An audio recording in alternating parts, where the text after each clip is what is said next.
Hello बच्चों, आप सब कैसे हैं। मैं उम्मीद करता हूं कि बहुत अच्छे होंगे। मैं आकाश कुमार बढ़ाना आईसीटी वर्चुअल क्लासरूम में आपका बहुत बहुत स्वागत करता हूं बच्चों। और आपको जैसे पता है कि हमारी 11वीं क्लास में इकोनॉमिक्स जो आपका विषय है का हमारा चल रहा है बच्चों, और उसी के अंतर्गत हम लोग अपने चैप्टर को देख रहे हैं। हमारा नया अब आपका चैप्टर है उदारीकरण, निजीकरण और आपका वैश्वीकरण की एक समीक्षा। अभी तक जो है बच्चों, हमने अपने चैप्टर के अंतर्गत आपका परिचय को पढ़ा है कि हम किसको उदारीकरण बोलते हैं। आखिर में हमको क्यों जरूरत पड़ी कि हम लोग आपका एलपीजी पॉलिसी लेके आए। एलपीजी का मतलब बच्चों गैस मत समझना। एलपीजी का मतलब है आपका लिबराइजेशन, आपका प्राइवेटाइजेशन और आपका ग्लोबलाइजेशन। आज हम समझेंगे उदारीकरण क्या होता है, निजीकरण क्या होता है और वैश्वीकरण क्या होता है। इन सब चीजों को, इन शब्दों को हम लोग आपका समझेंगे, क्योंकि 1991 की जो हम लोगों ने नई अपनी आर्थिक नीति लाई थी, ये उसके तीन मेन आपके केंद्र बिंदु हैं, आप कहेंगे तीन स्तंभ हैं, जिनके आधार पर ये आपकी पॉलिसी चली है। क्लियर है बच्चों? तो ज्यादा समय लेते सीधे हम लोग आपका चलते हैं डिजिटल बोर्ड की तरफ। देखिए बच्चों, हम लोगों ने क्या किया था, जब हमने लेक्चर शुरू किया तो हम लोग ये आपका देख रहे थे कि आखिर में हमें ऐसे कौन सी आवश्यकता पड़ी कि हम लोगों को अपनी आर्थिक नीति बदलनी पड़ी। तो उसके लिए हम लोग देखे थे कि उस आर्थिक नीति जो हमने बदली है, उसका मेन कारण क्या रहा था। उसका मेन कारण ये रहा बच्चों कि जो हम लोगों ने 1980 के दशक में जो हमारी आर्थिक नीति थी, उन आर्थिक नीति में जो हमने कार्य किया वो अकुशल प्रबंधन का था, जिसका हमको खामियाजा भुगतना पड़ा आपका 90 में, 1990 में। और 1991 में ऐसा एक हमारे सामने दौर आया, जिस दौर में हमारे पास ये मान लीजिए पैसा नहीं बचा, महंगाई बहुत ज्यादा हो गई। यानी कि हमारी तरफ से ऐसा लगने लगा था कि देश अब बिकने के कगार पर है, पूरा सब कुछ बर्बाद होने के कगार पर है। हम लोग पैसे की तलाश में इधर से उधर आपके भटक रहे थे। आयात बहुत ज्यादा था, निर्यात बहुत कम था, नामात्र था। इन सब चीज के लिए हम लोग बड़े परेशान हो रखे थे। हमने अपना कार्य कुशल बढ़ाने के लिए हम लोग क्या गए, हम लोग वर्ल्ड बैंक के पास और एशियन डेवलपमेंट बैंक जो है उनके पास गए। उन्होंने हमें अपना पैसा देने के लिए, आपका ऋण देने के लिए अपनी सिक्योरिटी प्रदान की, लेकिन साथ में उन्होंने अपनी कुछ शर्तें, नियम, अपनी कंडीशन रखे। उन्होंने कहा कि हम आपको ऋण आपका तब देंगे जब अपने आप देश में निजीकरण को बढ़ावा देंगे, उदारीकरण को बढ़ावा देंगे और वैश्वीकरण को बढ़ावा देंगे। अगर आप इन शर्तों पर खरे उतरते हैं तो हम आपको क्या है, ऋण देने के लिए तैयार है। भारत मजबूरी होकर उस पर हाँ किया और फिर अपनी जो आर्थिक पॉलिसी थी आपने उनमें बदलाव किया। अब देखिए बच्चों, हमने जो उदारीकरण की बात करी, उसमें क्या मतलब था उदारीकरण का। सिंपल सा मतलब था, जो हमारे नियम कानून और हमारे आयात पर जो हमने बैरियर, अपने प्रतिबंध लगा रखे थे, उनको हटाकर नियम कानूनों को सरल बनाया जाए, ताकि विदेशी कंपनियां भारत में आके निवेश कर सके, विदेशी व्यापार भारत से हो सके, और हम बहुत आसानी के तरीके से इन सारी चीजों को आपका सुलभ कर सके। यानी कि प्रशासनिक जो आपकी चीजें थी, जो ज्यादा आपका इंटरफेयर था, हम उसको कम कर सकें। ऐसी कोशिश हमारी उदारीकरण में की गई। फिर निजीकरण को आपका बढ़ावा आपके इसलिए दिया गया कि कुछ चीजें ऐसी थी जो केवल गवर्नमेंट कर रही थी, अब उसको प्राइवेट सेक्टर की तरफ आपका बढ़ावा दिया जाए, कि बाहर की कंपनियां आके भारत में अपने आप को स्थापित कर कर अपने पैसे के माध्यम से, अपनी उद्योग फैक्ट्री इंडस्ट्री के माध्यम से आपका सेटअप करके क्या करें, उसको आप बढ़ावा दें, नए नए उद्योगों की भारत में आपकी स्थापना करें, और ताकि कैसे हो लोगों को रोजगार मिल सके, देश में पैसा आ सके और आर्थिक समृद्धि दर आपकी बढ़ सके। ये उनकी पॉलिसी रही। वैश्वीकरण का मतलब था सिंपल सिंपल सा बच्चों, कि हम अन्य देशों के जो देश हैं उनकी अर्थव्यवस्था के साथ अपनी अर्थव्यवस्था को मिलाकर चलें, चाहे वो निर्यात संबंधी हो, क्लियर है, चाहे तकनीकी संबंधी हो, या आपका किसी भी क्षेत्र में हो, हम वैश्विक भागीदारी के रूप में बढ़कर आगे उनके साथ मिलकर चलें, तो हम लोग क्या कर सकते हैं, इस समस्या से उभर सकते हैं। 1991 में हम लोगों को ये गाइडेंस मिली और उसी का हम लोगों ने पालन किया। और ऐसे मानिए कि जो ये आपकी पॉलिसी आई थी, बोलते हैं भारत में सबसे बड़ा अगर कोई आपका सुधार किसी ने किया है आज तक देश में, जो हमको अपना विकास, हम जो हमारा आपका देश है और हमको वो आपका विकासशील दिखाई देता है, अंडर डेवलपिंग दिखाई देता है, तो उसका सबसे बड़ा रीजन रहा है 1991 की जो आपकी नई नीति, नई आर्थिक नीति जो बनाई थी। क्लियर है? मनमोहन सिंह उस समय भारत के वित्त मंत्री थे, मनमोहन राव फार्मूला के नाम से भी इसको जाना जाता है। क्लियर है? मनमोहन सिंह का इस समय इस नीति बनाने में बहुत बड़ा योगदान रहा और जिसका आज हमको बेनिफिट मिलता है, जो हम अपनी ग्लोबलाइजेशन की बात करते हैं और हम जो आपके निर्यात संवर्धन की बात करते हैं कि हम अपने देश में चीजों को बनाएंगे फिर उनको एक्सपोर्ट करेंगे। हम नई नई आपकी यूनिट्स हमारे यहाँ आई हैं, विदेशी कंपनी भारत में आके अपना बड़ी बड़ी जो आपकी इंडस्ट्री है वो उनको सेटअप कर रही हैं। छोटे बड़े सारे आपके इन्वेस्टर आके भारत में अपना पैसा खर्च करते हैं, उनको लगाते हैं, रोजगार को बढ़ाते हैं, लोगों को मदद मिलती है। आप देख रहे हैं सेक्टर जितने भी आपके आईटी सेक्टर हों, इंडस्ट्रियल एरिया हों, वो आपके सर्विस सेक्टर हों, बहुत ज्यादा बढ़ रहे हैं। लोग एग्रीकल्चर पर कम निर्भर हो रहे हैं और अन्य सेक्टर की तरफ अपना जो है क्षेत्र अपना खोज रहे हैं।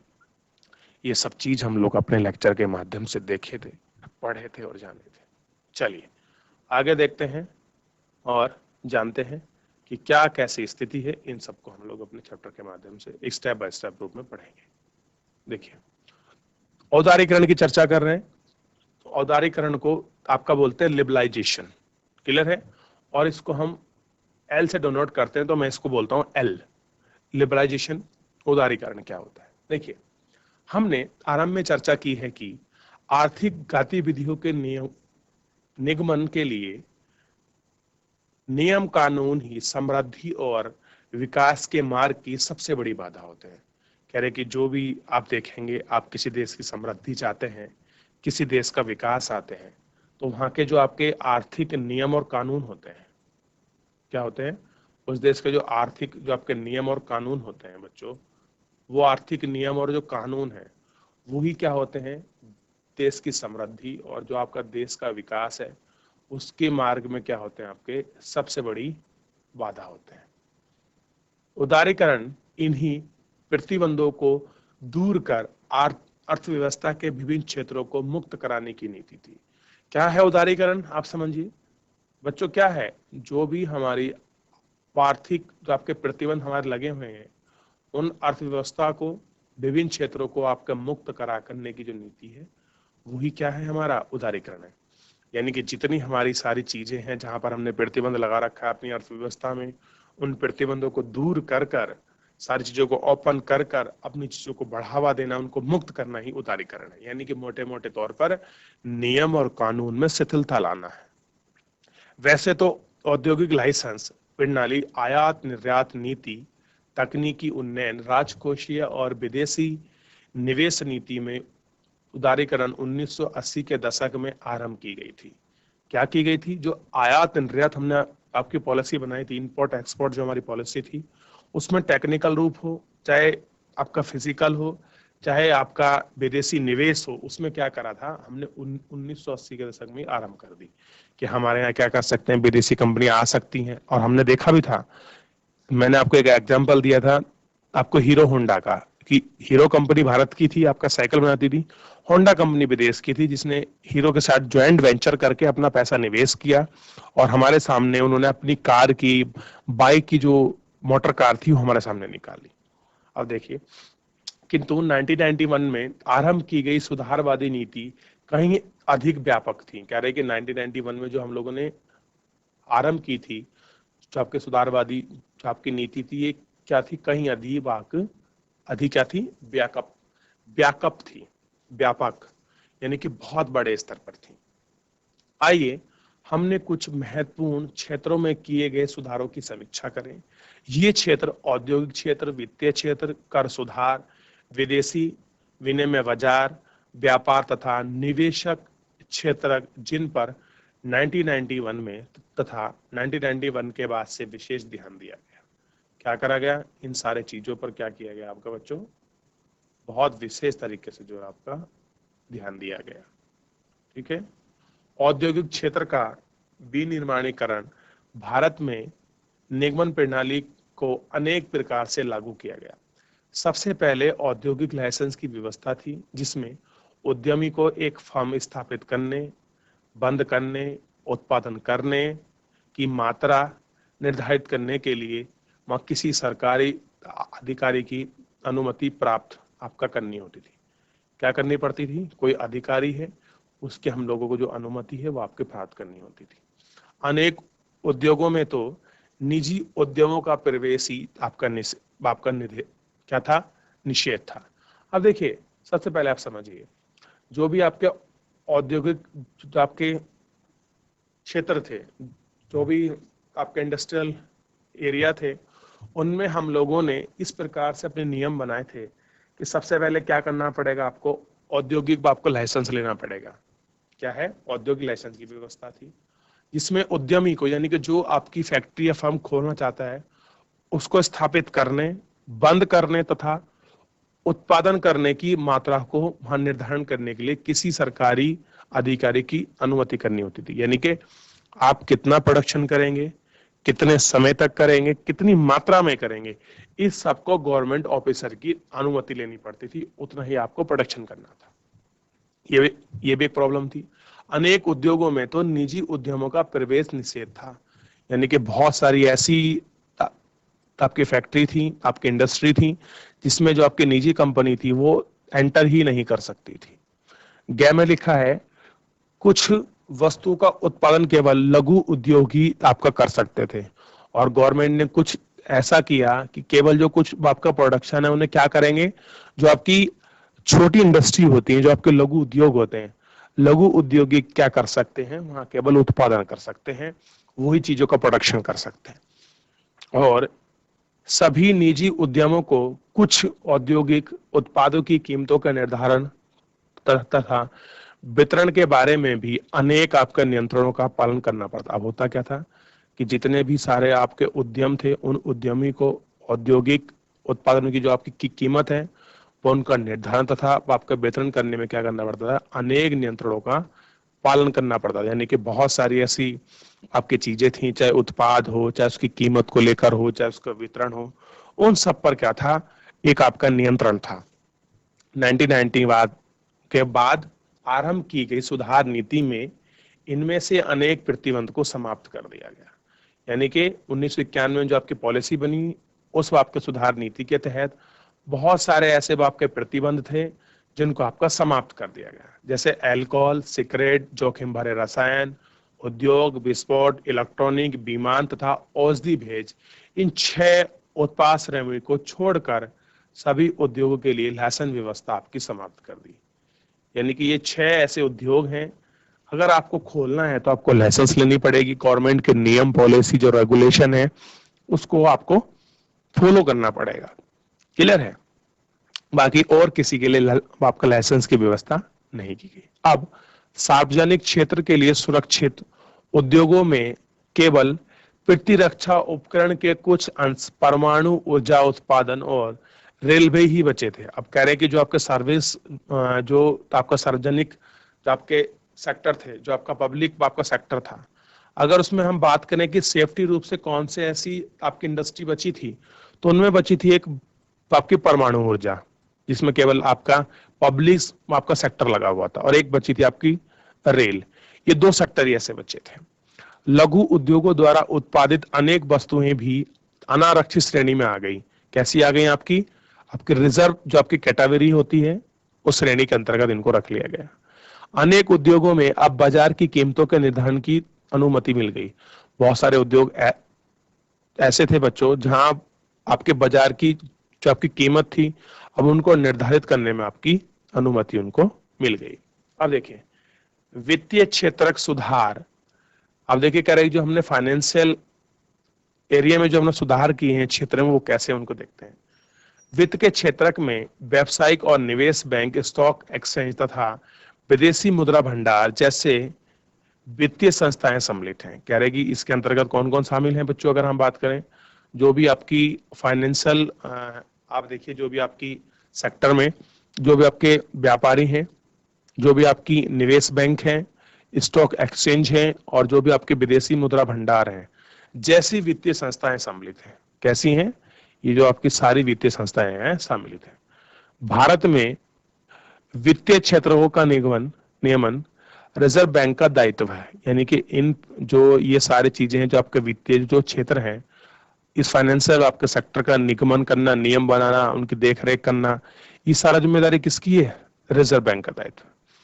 भारतीय रिजर्व बैंक के विभिन्न नियम और कसौटी के माध्यम से ही बैंक तथा अन्य वित्तीय संस्थाओं के कार्य का निगमन होता है। होता क्या है कि जितनी भी ये सारी आपके नियम, आपकी कसौटी हैं, इनके माध्यम से ही क्या होता है, जो अन्य वित्त बैंकें हैं, आपके संस्थानें हैं, वो उनका ही क्या होता है, आपका निगमन होता है। अब देखिए, जो आपकी रिजर्व बैंक है, रिजर्व बैंक के माध्यम से जितनी हमारी बैंक है, चाहे ग्रामीण बैंक हो, चाहे जिला सहकारी बैंक हो, चाहे आपकी व्यापारिक जो आपकी कमर्शियल बैंक हो, उन सबका कार्य, उनके वित्तीय जो आपकी वर्किंग है, उनकी फाइनेंशियल पॉलिसी, उन सब चीजों को रेगुलेट और आपके मॉनिटरिंग करने का जो राइट्स है, वो किसके पास है, रिजर्व बैंक ऑफ इंडिया। किसके पास है बच्चों, आपको पता होना चाहिए कि जो हमारी रिजर्व बैंक ऑफ इंडिया है, भारतीय रिजर्व बैंक के पास है। किसके पास है, भारतीय रिजर्व बैंक है। रिजर्व बैंक ही तय करता है कि कोई बैंक अपने पास कितनी मुद्रा जमा रख सकता है। यही ब्याज की दरों को भी आपके नियत करता है और कह रहे कि आप किस ब्याज रेट पर आप लोगों को देंगे, ये भी आपकी कौन करेगा, आरबीआई फिक्स करेगा। विभिन्न क्षेत्रों को उधार देने की प्रकृति इत्यादि को भी यही तय करता है। यानी कि जो भी आपको किसी सेक्टर को उधार देना है, तो उस सेक्टर को आपको उधार देने के लिए आप किस कंडीशन पे आप उसको उधार दे सकते हैं, किन बेस ऑफर आप उनको उधार देंगे, कितना उधार देंगे और क्या उसकी समय सीमा होगी, इन सब का निर्धारण आरबीआई करती है। क्लियर है।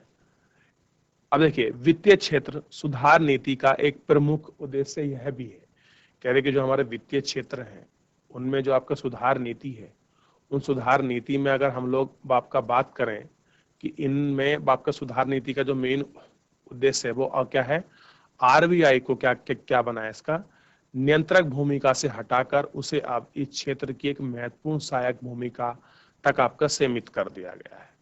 यानी कि पहले जो एक आपकी नियंत्रक थी, यानी कि जो इनको सारों को आपस में कंट्रोल करती थी, अब उस एक आपके नियंत्रक को उस भूमिका से हटा दिया गया और क्या बना दिया गया है, एक सहायक आपकी भूमिका तक ही आपको आपका सीमित कर दिया गया। यानी कि आरबीआई के जो काम थे, उन कार्य को भी सरकार ने आपका सीमित किया है कि ताकि हम सीमित तरीके से सीमित चीजों को लेकर ही हम चल सकें। यानी कि किसी पर भी अधिक रूल और रेगुलेशन ना लगाए जाएं, ताकि वो किसी प्रकार के अपने व्यापार करने के लिए, किसी प्रकार का संवर्धन करने के लिए, कहीं निवेश करने के लिए उन्हें हर चीज में सरकारी हस्तक्षेप का सामना ना करना पड़े। अब देखिए, इसका अर्थ यह है कि वित्तीय क्षेत्र रिजर्व बैंक की सलाह के बिना कोई मामले का निर्णय लेने में स्वतंत्र हो जाएंगे। अब देखिए, सब क्यों कर दिया। मान लीजिए कोई आपके रिजर्व बैंक है, कोई बैंक है, अगर उसको किसी के लिए आपका ऋण देना है भारी मात्रा में, तो वो क्या कर सकते हैं, इस मामले में क्या करेंगे, वो स्वयं निर्णय लेंगे और उसके लिए वो स्वतंत्र हैं, वो आपका निर्णय लेने के लिए। सुधार नीति ने ही वित्तीय क्षेत्र में भारतीय और विदेशी निजी बैंकों को पदार्पण करने का अवसर दिया। कहा कि चाहे जो हमारी नई आपकी रिफॉर्म पॉलिसी है, इसी में जो आपका फाइनेंशियल जो आपका सेक्टर है, उसने भारत में क्या कर दिया कि जो भी आपके आपके विदेशी निजी बैंक है, वो भी आ जाओ, वो ये अपना क्या कर सकती हैं, अपना सेटअप कर सकती हैं। बैंकों की पूंजी में विदेशी भागीदार की सीमा 74% कर दी गई। भैया कितना कर दिया, 74% बना दिया आपके विदेशी, कि विदेशी बैंक जो होंगी, आप केवल 74% तक अपनी हिस्सेदारी रख सकती हैं, बाकी 26% हिस्सेदारी क्या देना पड़ेगा, भारत को देना पड़ेगा। अब देखिए, कुछ निश्चित आपको शर्तों को पूरा करने वाले बैंकों को अब रिजर्व बैंक की अनुमति के बिना ही नई शाखाएं खोल सकती हैं। आप कह रहे कुछ ऐसी कंडीशन रख दी गई जिनके अनुसार क्या बनाया गया, जो आपके रिजर्व बैंक है, उन रिजर्व बैंक की अनुमति के बिना क्या कर सकती हैं कि वो बैंक अपनी शाखा खोल सकती हैं। देखिए, पहले किसी बैंक को शाखा खोलने के लिए आपका रिजर्व बैंक से परमिशन लेनी पड़ती थी, चाहे वो निजी हो या सरकारी, लेकिन अब ऐसा नहीं है। पुरानी शाखाओं को जाल से अधिक संगत युक्त बनाए रखते हुए यद्यपि बैंकों को अब देश विदेश से और अधिक साधन जुटाने की अनुमति है। अब क्या कर सकते हैं कि अगर आपका बैंकों को कोई आपके साधन चाहिए, तो उसमें देश और विदेश से भी, कहीं से भी अपने संसाधन, वो अपनी चीजें, वो सब आपका जुटा सकते हैं। अब उनके पास कोई ऐसे रिस्ट्रिक्शन, कोई बंदिश, कोई प्रतिबंध आपके नहीं है। अब देखिए, पर खाता धारकों और देश के हित की रक्षा के उद्देश्य से, कह रहे जो आपके खाता धारक हैं और जो आपके देश के हितों की सुरक्षा के लिए कुछ नियंत्रक शक्तियां अभी भी रिजर्व बैंक के पास है। कह रहे कि देश के जो खाता धारक हैं, जिनके बैंकों में खाते हैं और देश की सुरक्षा के हित में कुछ चीजें ऐसी कर दी हैं कि जिनका नियंत्रण आज भी किसके पास है? आरबीआई के पास है। विदेशी निवेश संस्था, जैसे विदेशी निवेश संस्थाएं यानी कि एफआईआई तथा व्यापारी बैंक, म्यूचुअल फंड और पेंशन कोष आदि को भी अब भारतीय वित्त बाजार में निवेश की अनुमति मिल गई है। यानी कि जितने भी एफडीआई हैं वो आ सकती हैं, फाइनेंशियल चीजें आ सकती हैं, कमर्शियल बैंक इंडिया में आ सकती है, म्यूचुअल फंड आ सकता है, पेंशन स्कीम इंडिया में आ सकती है। ठीक है, इन सब पर क्या कर दिया, आपका निवेश की अनुमति मिल गई है।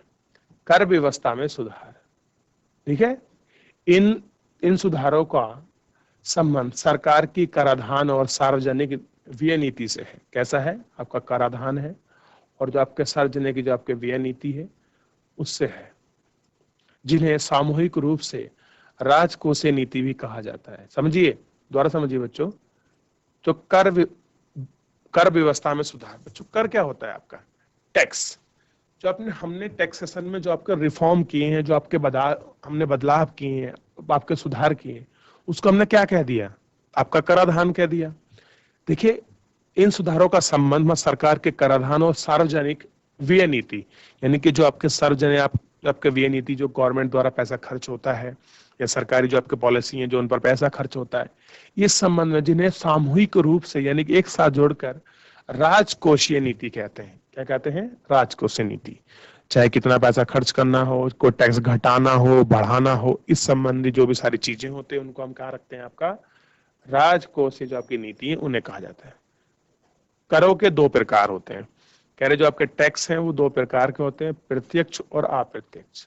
कितने टैक्स होते हैं बच्चों? दो प्रकार के। कौन कौन से?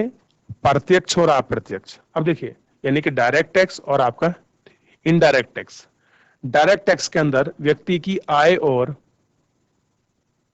व्यावसायिक उद्यमों के लाभ पर लगाया जाता है, यानी कि जो भी आपकी इनकम है और जो भी आपको लाभ हुआ है उस लाभ पर आपका डायरेक्ट टैक्स लगता है। देखिए, आप कुछ पैसा कमाते हैं, आप कुछ सैलरी कमाते हैं, तो आपको वर्ष में मार्च और अप्रैल के महीने में आपको टैक्स भरना होता है, इनकम टैक्स। जैसे मान लीजिए, अगर आपने 5 लाख तक का, अगर आप पुरुष हैं, अगर आपने 5 लाख तक के पैसे कमाए हैं तो आपको कोई इनकम टैक्स देने की जरूरत नहीं है। क्लियर है? लेकिन अगर आपने 5 लाख से ज्यादा कमाए हैं तो आपको 30% देना है। महिलाओं को ये 5 लाख सीमा बढ़ाकर 7.5 कर रखी है। मान लीजिए आपने 1 करोड़ रुपए कमाए वर्ष में, आपको 1 करोड़ रुपए का लाभ हुआ और आपने 1 करोड़ रुपए अपने बैंक में आपको जमा कर दिए, तो उस 1 करोड़ में से 30% आपका कट जाएगा, जो सरकार के खाते में चला जाएगा टैक्स, यानी कि 30 लाख रुपए सरकार ले लेगी आपसे। बचे कितने? 70 लाख। ठीक है, और यही आपका व्हाइट और ब्लैक होता है बच्चों। आप बोलते हैं ना ब्लैक मनी, तो ब्लैक मनी का मतलब ये नहीं कि काला पैसा होता है, नहीं, पैसा सब एक जैसा ही होता है। व्हाइट और ब्लैक में केवल इतना अंतर आता है कि ब्लैक मनी हम उसको बोलते हैं, काला धन, जिसका लेखा जोखा आपके सरकार की नजर में ना हो, वो ब्लैक है। यानी कि आपने उसका टैक्स ना दिया, उसका लेखा जोखा है ही नहीं सरकार के पास, वो कैसा है? वो ब्लैक है। 1991 के बाद से व्यक्तिगत आय पर लगाए गए करों की दर में आपका निरंतर आपकी कमी की गई, कि यानी कि जो पर्सनल आपके टैक्स लगते थे, कि आपकी जो इनकम थी उस पर भी आपका टैक्स का रेट कम कर दी गई। इसके पीछे की मुख्य अवधारणा यह थी कि उच्च कर की दरों के कारण ही कर वंचन होता है, यानी कि ज्यादा कर के कारण लोग क्या करते हैं? टैक्स नहीं देते। अब यह कर व्यापक रूप से स्वीकार कर लिया गया कि करों की दर अधिक ऊंची नहीं होंगी, तो कीमतों को, बचतों को आपका बढ़ाया जा सकता है। यानी कि अगर हम टैक्स हाई रेट पर नहीं लेंगे, तो आपका लो रेट पर रहेंगे, तो हमको टैक्स कैसा मिलेगा? बहुत अच्छा मिलेगा। लोग स्वेच्छा से अपनी आय का विवरण देते हैं। निगम कर की दर पहले जो बहुत अधिक थी, आपका धीरे धीरे करके उसके क्या कर दी गई? हमने कम कर दिया। क्या कर दिया हमने? उसको आपका कम कर दिया। ठीक है, ये आपको ध्यान रखना है। हमने क्या कर दिया? उसको हमने कम कर दिया। किसको? जो हम लोग आपका निगम कर लगाते थे, जो भी हम आपका आय कर लगाते थे, उन सबको हमने क्या कर दिया? आपका कम कर दिया।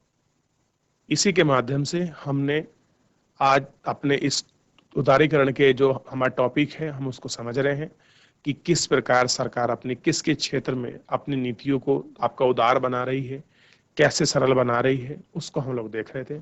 हमने प्रशासनिक रूप की जो नीतियां उनमें देखा, व्यापार संवर्धन को देखा, निवेश में देखा, और बच्चों हम लोग टैक्स के रूप में देख रहे थे। आप प्रत्यक्ष कर को हम लोग कल के लेक्चर में लेंगे। आज के लिए इतना ही। मिलते हैं नेक्स्ट लेक्चर में। मुझसे जुड़ने के लिए आपका बहुत बहुत धन्यवाद बच्चों।